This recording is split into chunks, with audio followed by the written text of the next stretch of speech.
The last 15 years, designers have been trained to look at tiny slices of anything.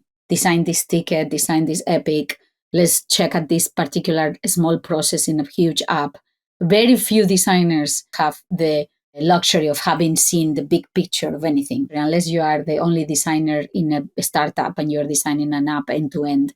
And as a result, a lot of designers become UX, UI designers or product designers with a very narrow understanding of the product. And it happens everywhere, right? Because you have to place your designers in particular verticals of your product, particular areas, and they obsess about that area. But the result is that very few designers develop that pull back, go higher to look not only at the end-to-end of your product, but how that product interact and transacts with other products within the ecosystem in your sphere of influence or not. Hello, everybody, and welcome back to the Boundaryless Conversations podcast. On this podcast, we meet with pioneers, thinkers, and doers, and we talk about the future of business models, organizations, markets, and society in our rapidly changing world.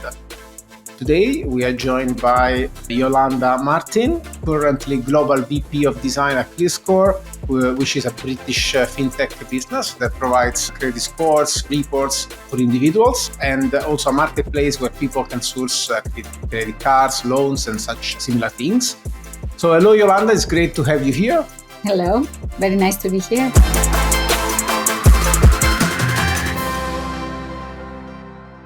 We have been discussing and knowing each other for half a decade, more or less now. And you have been a great sparring partner in many exchanges of ideas and tactics, mainly around becoming or being a platform leader and platform organization. So I'm sure that we're going to use a lot of your insights today for our audience, and will be very precious. You have been leading platform design and development teams at several well-known brands such as Farfetch, Hearst, Canonical, and I hope really that we can get our listeners to learn from you today about the complexities of building such capabilities inside organizations. So, as a good starting point, we have changed many times about how hard it is to build platform capabilities inside organizations. So maybe you can, as a starting point, give us an overview, trying to explain, according to your understanding, why it's so hard for companies to really become platforms. This is one of my favorite topics. It comes often, especially lately. I don't know. Well, I know why, because like you would have said very well, we've known each other for, I would say it's closer to a decade than half a decade, but and over this time, when we started, or when I started to follow you and look at the Platform Design Toolkit and so on, very few companies were becoming platforms or creating as platforms and so on. And it was a really new way of doing things. But lately, it's catching up, right? And more companies are starting to think, okay, this is the right thing to do, or we need to do this, or it's about time that we go from marketplace to platform. And some of them believe or think that it can be done relatively quickly with the resources they already have and the mindset and thinking that they already have. And that's not the case.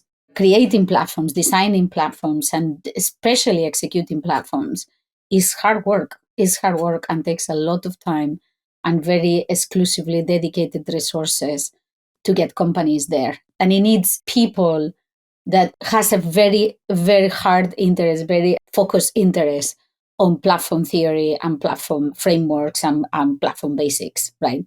Which is probably what happened to me in the very first platform that I designed. My single-minded obsession about platforms and learning about platforms helped the process to go faster.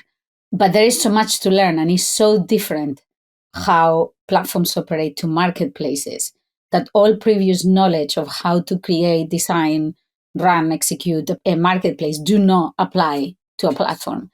You have to learn completely different frameworks. You have to use a completely different mindset. And that takes time. It takes a lot of time. And some companies have started the strategies that assume that they are going to get there in maybe 12 months or less. And that's just not possible. even if you had everything in place, even if you had people that had done it before, just getting the infrastructure and the thinking and the mindset in place through the whole company, which is what requires platforms, it takes more than a year. I would say anything in between 18 months and 2 years just to get to the level where everything is starting to happen, not fully executed, but just when you get to the cusp of the curve and everything is kind of running smoothly or starting to run smoothly. It takes a long time. So you have been working at platform transitions in companies that have more like a marketplace shape as a starting point. I can think of especially Farfetch, of course, which is a story that everybody knows.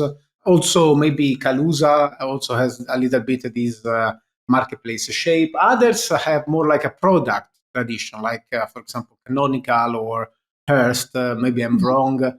So can you maybe just say a couple of words in terms of what drives the appetite for a platform transition for companies that either start as a product company or as a marketplace company, which is also a product to some extent. So why all these Yeah. companies are thinking of, I should become a platform?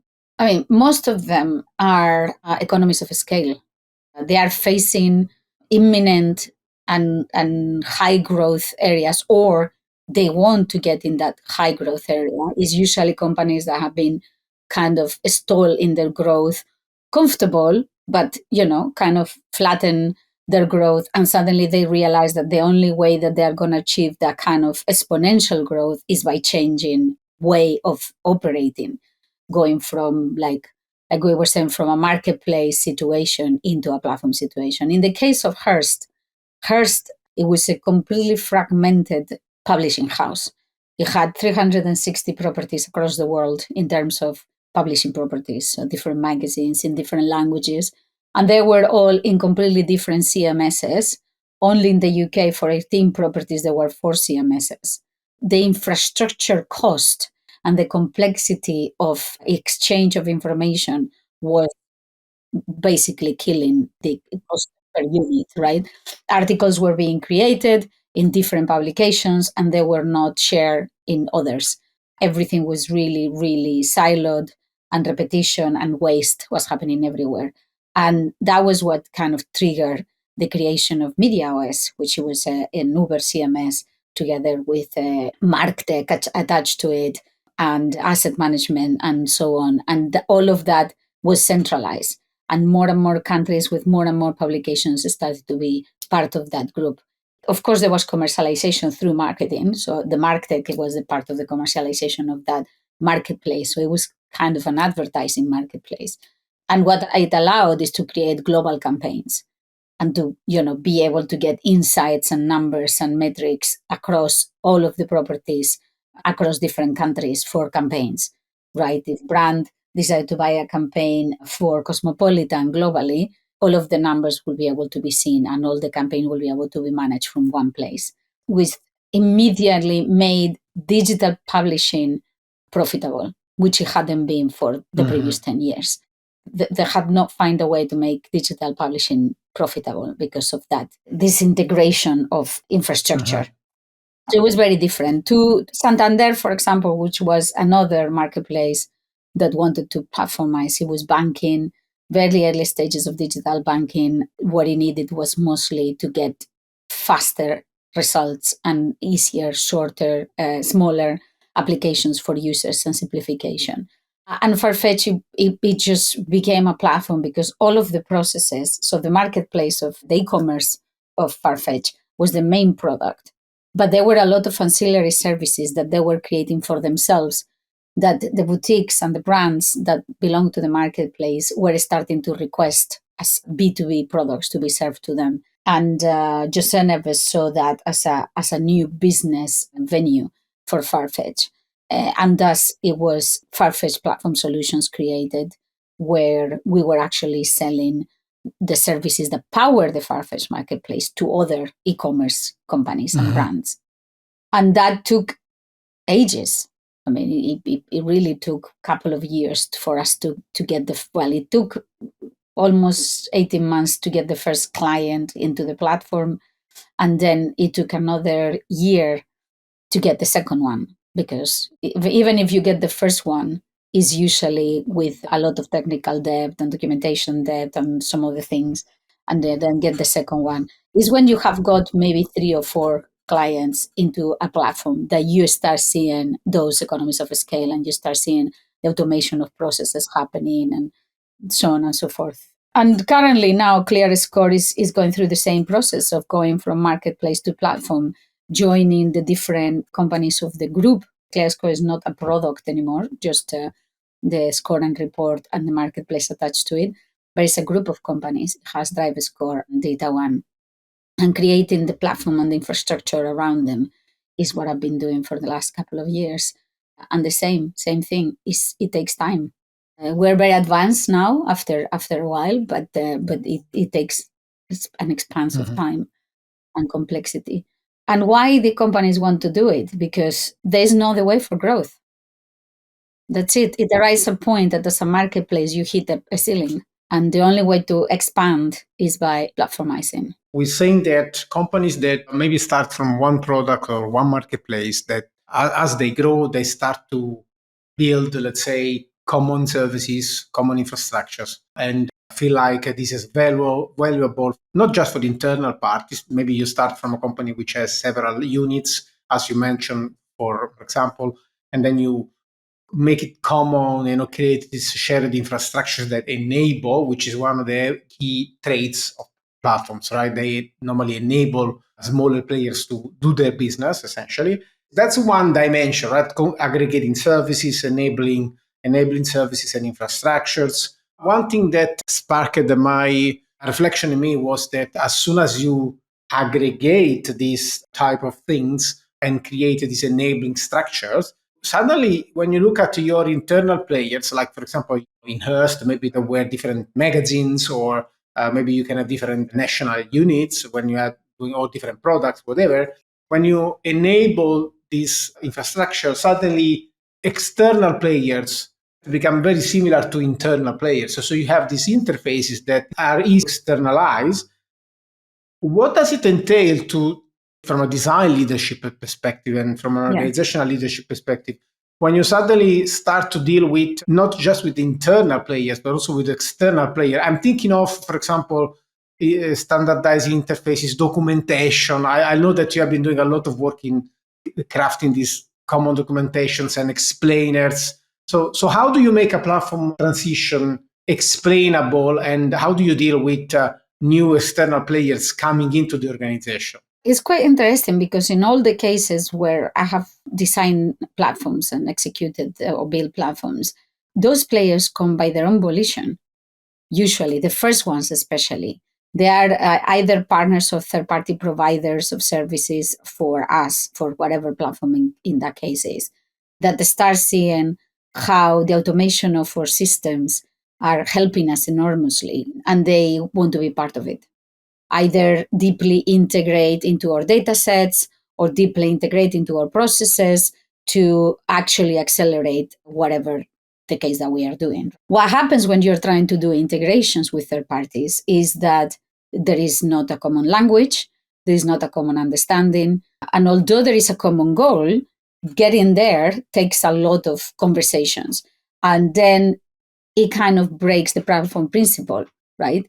Because what you're trying to do with a platform is to accelerate transactions and to reduce the cost of every transaction. But if you spend the day picking up the phone or Slack or email explaining your partners or your third-party providers over and over and over what a particular part of the platform is, how it works, how your APIs are structured, what are your design systems, components, and all of that, then the economies of scale disappear, because basically you need a ton of humans to do partner support, platform operations, and then the advantages, the technological advantages of a platform disappear because you need all of that human capital to deal with the complexity and the lack of understanding. So yes, I have spent a lot of time creating documentation on the platform because it's the most powerful, is one, together with the infrastructure, is one of the most powerful tools for the success of a platform.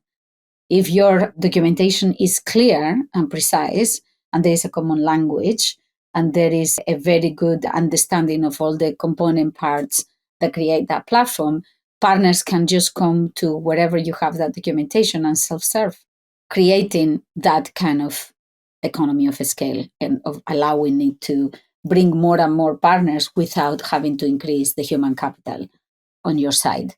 As I said, it never happens with the first one, or almost never.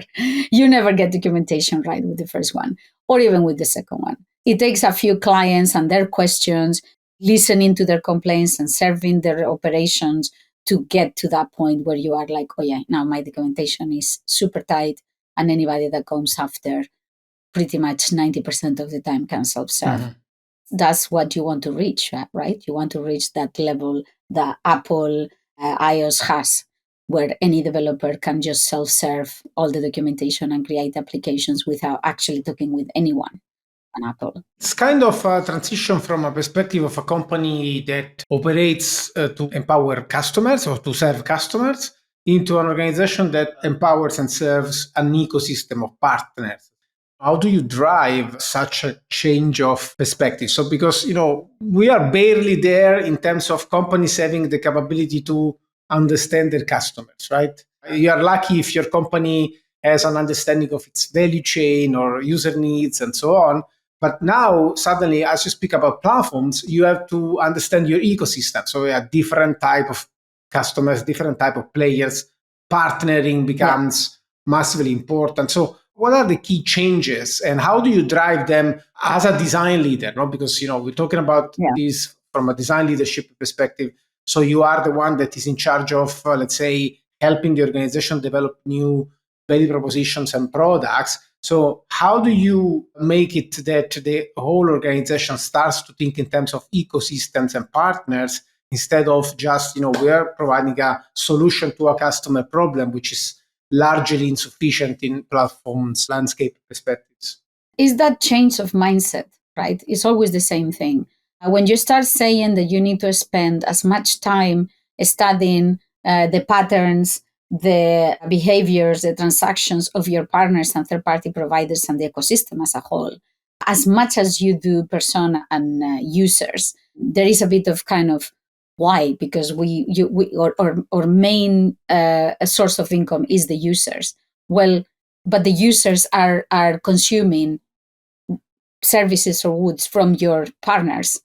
Therefore, you have that whole ecosystem. The more we help our partners understand their users, the more we understand how those transactions happen, what each one of them in the ecosystem needs and wants, what are the benefits or the superpowers or the strengths of each one of your partners and third-party providers, and what are their weaknesses, and how much you can provide of the parts of their business that drags them down or creates those weaknesses, more you can attract, and more those partners will be willing to create special products or special services for your customers. So at the end, the customers benefit.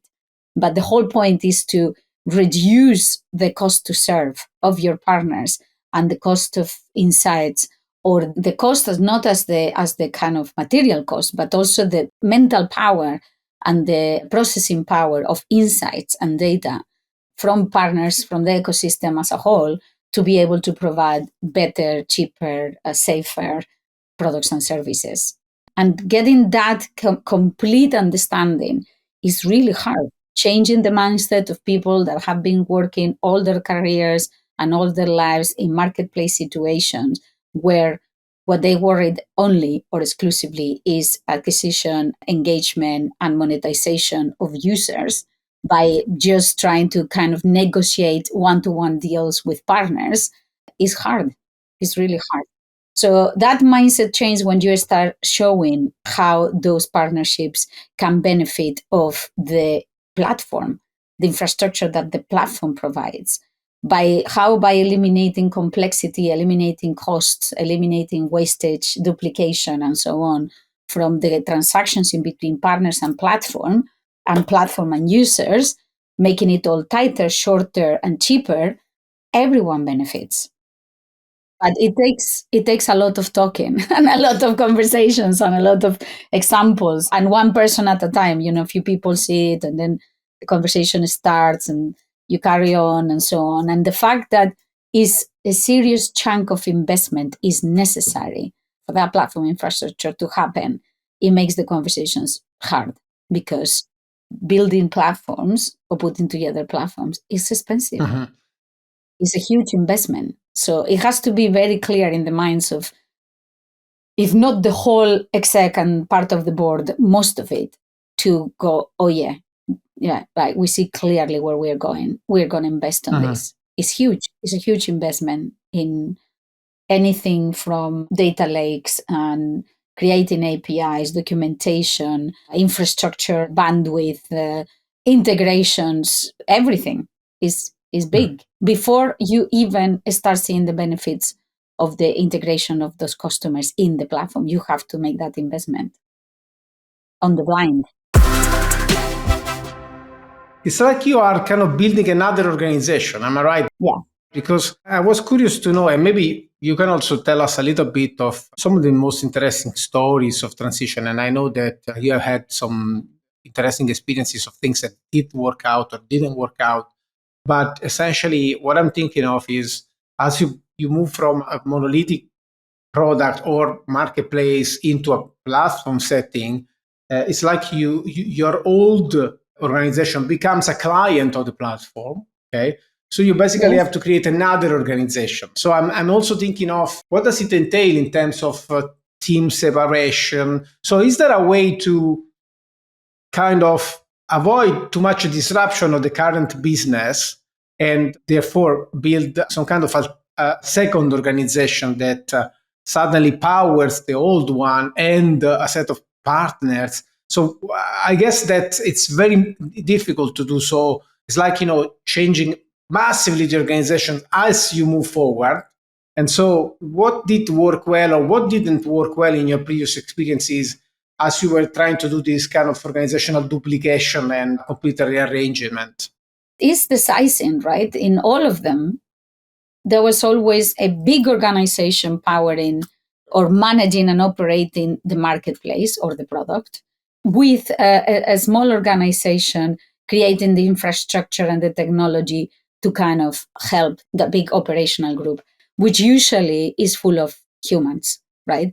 Because that's how, kind of supply of marketplace happened. You have a relatively small kernel of technology and then a big operational organization around it to make it work. Start mutating. I'm not saying reducing that, because it doesn't have before the other thing happens. So you have this big mass here on your marketplace and a small mass on your platform or your infrastructure. Your IT teams, your engineering teams is usually relatively small. And those teams need to start getting larger and larger and larger to be able to cope with all the infrastructure building that a platform requires, right? You need to start having big data teams, big backend teams, big infrastructure teams, and then you need to start setting up all the platform tooling, CMSs, data asset management systems, design systems, and so on. All of these systems and all of this infrastructure requires an ever-growing team of people. So at some point, the two groups start to get balancing, right? The platform group grows and grows and grows because you need more and more and more people to actually create all that infrastructure. And usually the marketplace is kind of stops because, of course, the investment is being diverted into creating the platform. And there is usually where most of the conflict happens, and most where it takes so long, because getting that investment in such a long term idea, because platforms don't work in small pieces, right? You either have all the pieces together pieced or you don't. Like, you cannot half make a platform and it will work. You can kind of have small parts helping that operational structure that you have in the marketplace and making it better. You could have just a CMS and make it already better. So you can do vertical pieces and then extend horizontally, let's say. Correct. You can do those verticals. You can do your design system. You can do your data lakes and your APIs and so on. But until you put them all together, all these different elements together with the documentation, you don't have that super powerful engine that gives you that curve. And attracts the third parties, let's say. You kind of start getting that small growth because, of course, you are operationally making some things better. But it only gets to the hockey stick level of growth when all of it is working together and is really powering whatever, not only your marketplace, as you were saying, but any other marketplace. So is when that platform suddenly becomes a wanted thing by everybody else, that finally you reach that curve and the growth is exponential. And then it's true. The first client of every platform I have worked for was the internal marketplace. Always. Always, or at least the ones I have done until now, have been platforms created first and foremost to power the internal marketplaces. Some of them never power anything else. So Hearst Media OS has never, to my knowledge until today, has never powered anything else but Hearst properties. It's true that it extended to Hearst News and Hearst Television, which were completely different divisions than what MediaOS was originally created for, which was magazines. But that's it. And the same with Santander. It never powered anything else but this digital banking. Normal Santander banking is powered by their own different platform to the one that open banking is using. Kaluza never developed their platform because they decided that actually keeping the product or the company as a products and services company was better for them. And ClearScore had a slow start, but we are now super into the evolution, into the thick of platform creation, and in probably the most exciting phase of it, which is everybody's aligned, and now we are all working towards creating it and executing it. And every day I look into the Slack channels and I see little pieces of it sprouting everywhere. I love it. It's my favorite part. I mean, designing it and advocating for it and getting the investment for it and all the board meetings and the exec meetings and all the kind of things that need to happen before finally is decided that this is an investment that the company wants to do, and the teams are put in place and the plans are put in place is also very interesting. But the seeing it happen, the building of it is my favorite part by far. Everybody knows about Farfetch, and we know that recently the company has been sold and went very much down with respect to the market cap that has acquired in the moments where everybody was kind of buying the idea that Farfetch was empowering an ecosystem. And it was funny, yesterday I was looking into Zalando's yearly investor update, and they still today, 2024, they are using the idea of becoming an ecosystem as a development avenue for such a huge company and really platform power company. So can you tell us a little bit of what worked, what didn't work, why the company didn't really achieve their transition towards becoming an empowering platform for third parties, and rather stayed inside the Farfetch brand and didn't achieve this transition? This is completely my opinion. Let's be clear here. It's what I think. I don't know if it's what everybody else in the company would agree. But from the beginning, the most exciting part about Farfetch was the absolute belief by CEO that the platform was the way to grow. And with that premise, we prepared all the materials for the IPO of Farfetch, which went from being a unicorn of £1-2 billion potential IPO valuation to being 7 or 8 billion. And the difference was when the company changed from trying to be a marketplace or growing as a marketplace and actually exposing the company as a platform. It gave it a 6 billion growth into the valuation.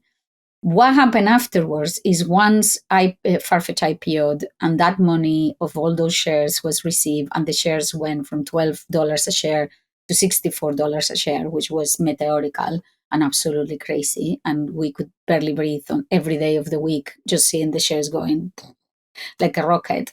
What happened is that money was not invested into the platform, or partially. I mean, saying that it wasn't invested, it was invested. Some of it was. But some of it was invested in acquiring brands, which was never the main strategy of Farfetch. Farfetch was supposed to always remain neutral as a platform. and support and supply infrastructure to other brands and boutiques. Instead, we started to buy brands and create brands. In my opinion, too early. Because you can argue that so is Amazon, so is other platforms are doing the same thing. They're starting to create their own brands and start to do their own things. And I agree that probably that is a good strategy once your platform is mature enough, once the infrastructure supports it, not before. I think that Farfetch went prematurely into spending money, into buying and creating brands before the platform was even there. New Gas Group was acquired before we had the first customer in the platform, which was Harrods.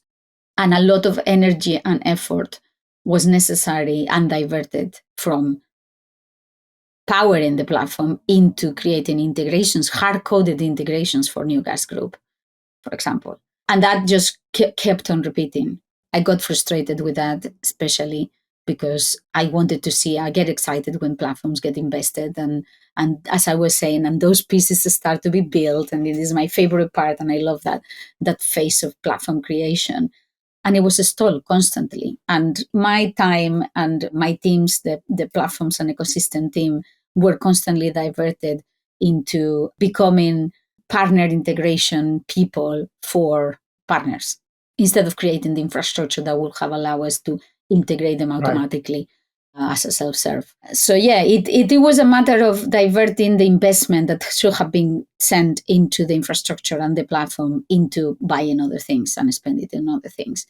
And our partners started to see through it. Like Zalando, we kept on saying, and at some point we're going to dominate the ecosystem or we're going to create infrastructure for the ecosystem. If you don't, at some point it becomes old. The fact that you've been investing in the platform for 5 years and you still don't see the hockey stick of growth happening. It's okay because it takes time, and I have said it from the beginning, it takes time, but it doesn't take 6 years or 5 years. I think that's very interesting because you said one of the errors you can make in becoming a platform is that you become impatient to some extent and you start to buy your growth instead of investing into the infrastructure. So, for example, when you say we've been buying brands instead of attracting them and also creating brands, which I believe if you don't do the enabling layer work, it becomes very expensive to build brands, right? So to build products, it becomes very expensive. And when you say Amazon does it, right, with Amazon Basics and other things that they do, but they really have the infrastructure work done. So it's very cheap for them to do this. And the same way Hire does it, right? Hire Group creates companies every week. Why? Because they can. You have the infrastructure. Correct. Then once you have the infrastructure and your growth and your platform has matured, then is when you can do all of those things at a huge speed because the bases are there for you to be able to do 10 companies a year with minimal risk. Right. And then if 3 of those 10 or 4 or 5 of those 10 succeed and the others fail, your profit is huge because the cost and the risk of that creation is completely reduced to almost nothing by the infrastructure and the platform that you build.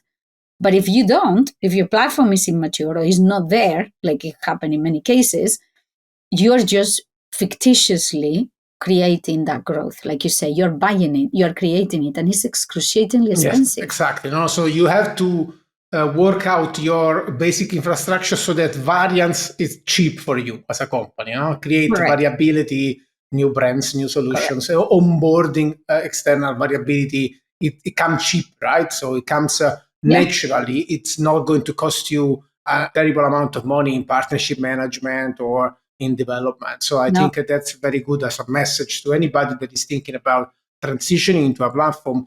As you said, you cannot do an half-baked platform because it's going to be very expensive for you to run and to onboard variants. Then is when the fun of platform design starts, right? When you have that infrastructure and that capability, then it's more about where either horizontally or vertically you move into in your ecosystem, right? Do you actually move into a different category of your marketplace? I don't know. You've been selling, like in the case of Farfetch, luxury fashion until now. and moving into cosmetics and beauty, it should be relatively easy. We went there, or Farfetch went there, before the platform was ready. So moving into that new area of the ecosystem became a huge burden. If we had waited 10 more months, that would have been nothing. It would have been incredibly easy, completely risk-free. And if it didn't work, you just switch it off and move on because the cost would have been very small. Instead, we had to kind of hard code those categories into CMSs we yet didn't have and data lakes that they were just building and so on and so forth, and became quite burdensome. The same with moving into a different business capability. We did successfully do things like Farfetch warehousing because our backend systems, so our operational infrastructure was more advanced than our marketplace infrastructure at that point. So doing that part of services became easier. That's why integrating deeper or boutique partners into the ecosystem became easier than creating other marketplaces, at least at the beginning of the platform creation. But then is what I'm saying. Once you have that kind of infrastructure in place, then the fun starts, right?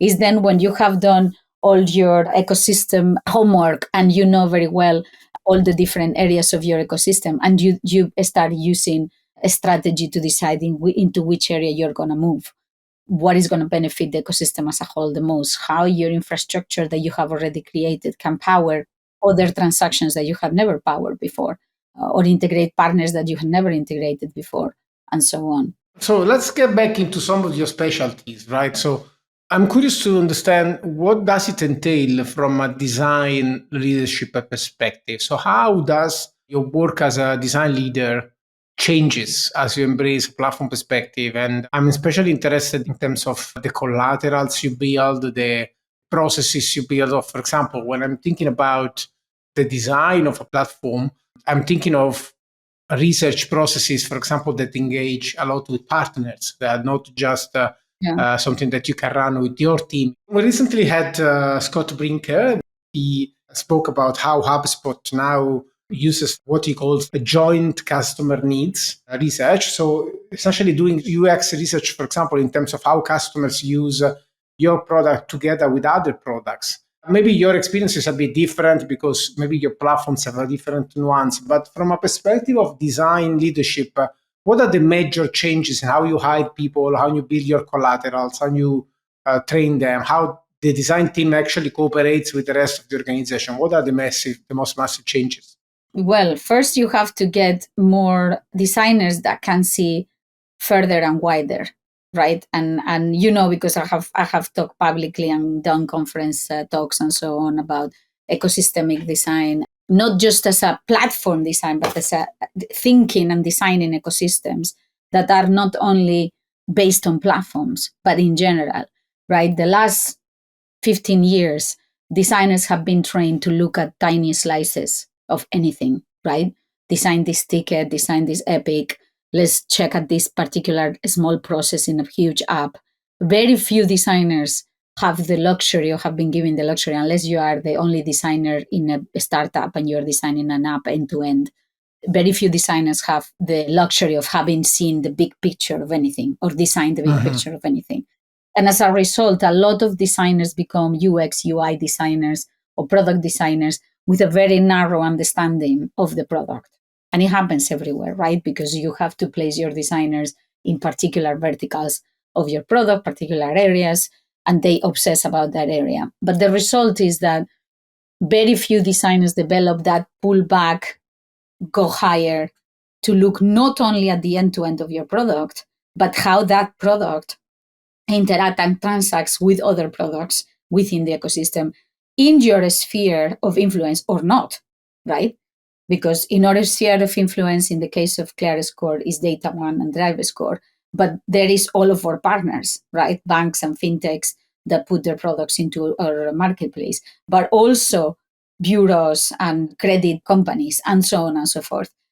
Understanding and having the capability as a designer to move away from what we are the most used to, which is user-centered design and small slices of experience, out of not caring, in between brackets, okay, because I always get should for saying this, not caring so much about the end user, because of course, the moment you start caring about the whole ecosystem, the end user is just one small piece, right? You have everything else that you need to be looking at. So the user becomes this small part of it.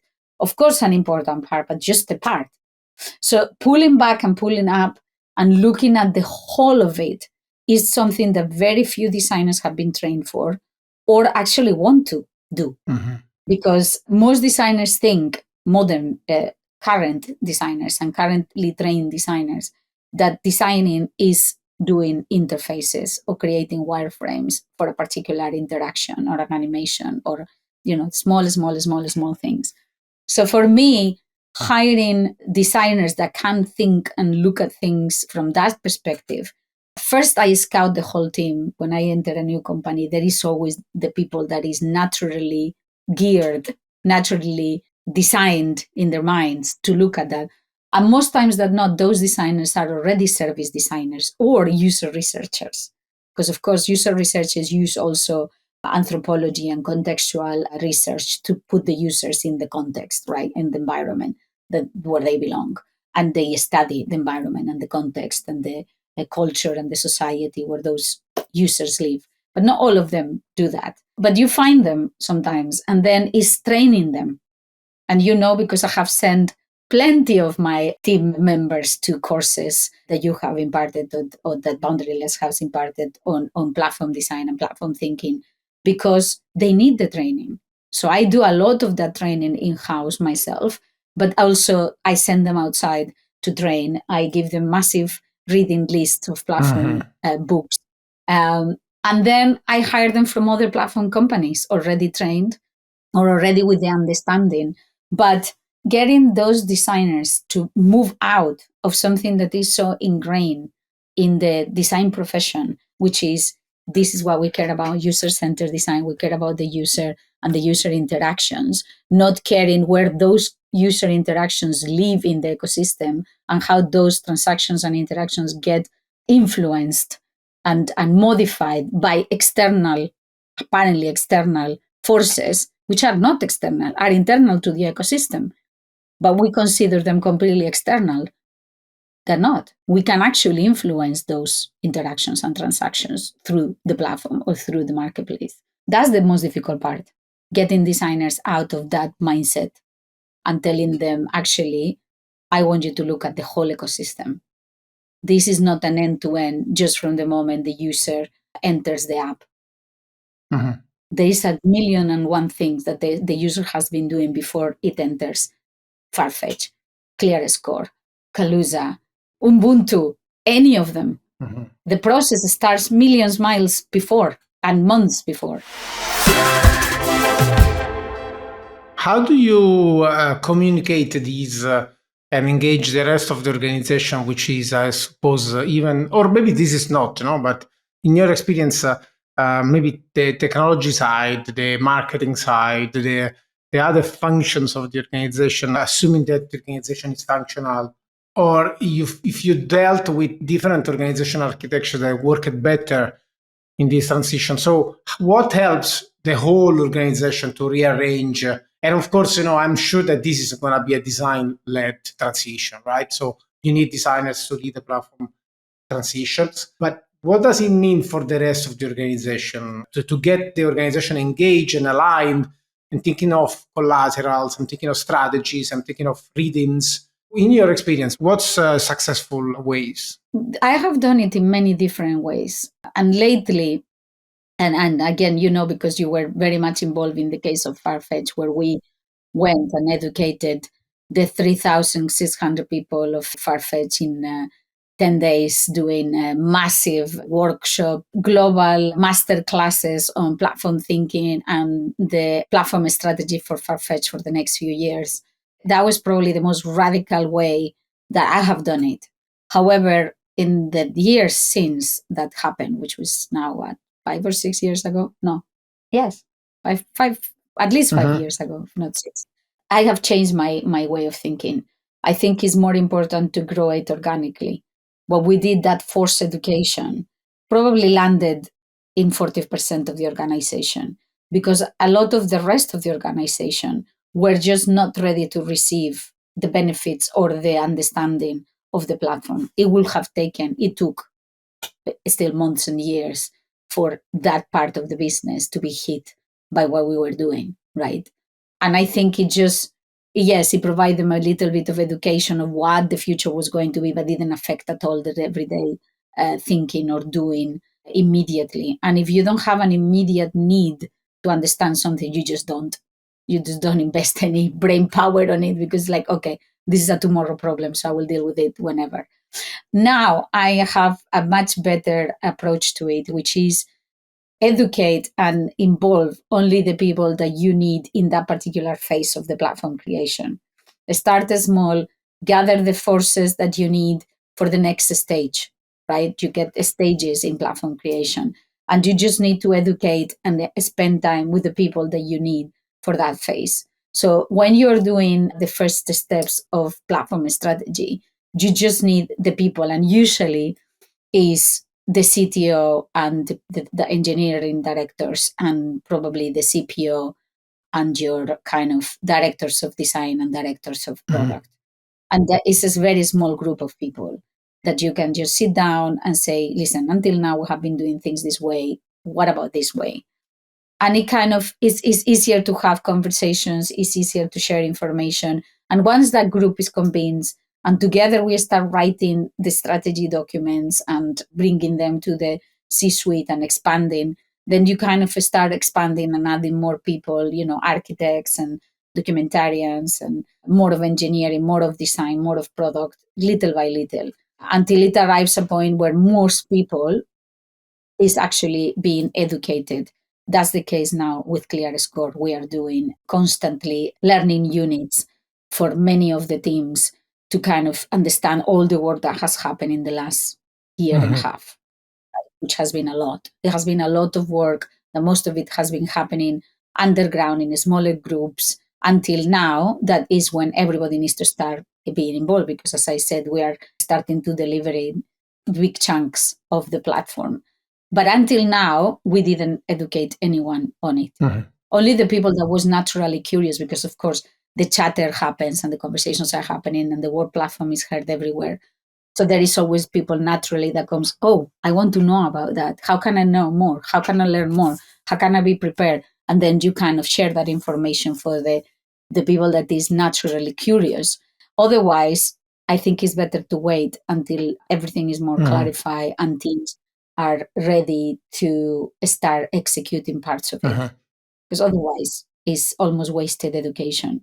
I guess that in both cases you really need these strong leadership buy-in and because even if you have to do things gradually, takes investments, right? Even if you don't make it very much public inside the organization, you still need to build the transition. So you need to have this commitment. Every time we do an interview on this podcast, we ask the guests to share what are their breadcrumbs for our listeners. So particular suggestions you want to share in terms of books or content or even movies or whatever you feel like sharing to help the listeners to go deeper into the things that we discussed or even beyond. I don't know how many times I have recommended, obviously, the Platform Design Toolkit is basic, necessary. And if you don't read that and read the blogs of Boundaryless, especially the ones of the early days, because of course they get more and more complex as the years pass. So if you haven't read the early ones, you feel lost. You come sometimes. Some of the people I have recommended, they read some of the newest articles and they go like, what? Because of course, you write them for us, for the ones that we already know. Islanders, for the hard ones. Yeah.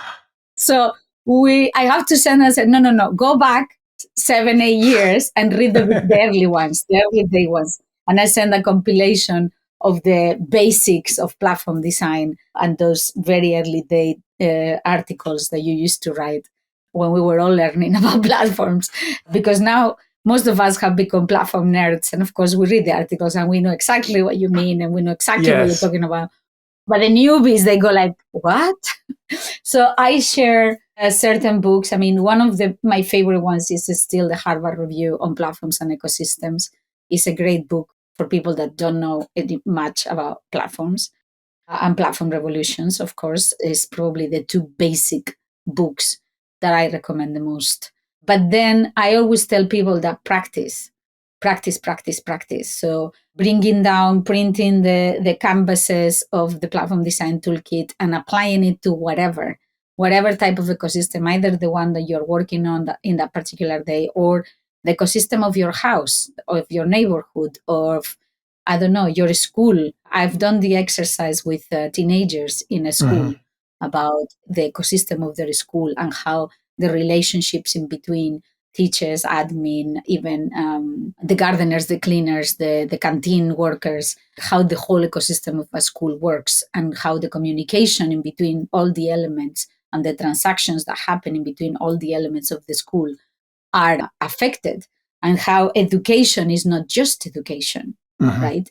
The educational environment is incredibly important. So applying and trying to apply ecosystem and platform principles to whatever you have your hands on is the best way of flexing that muscle, right?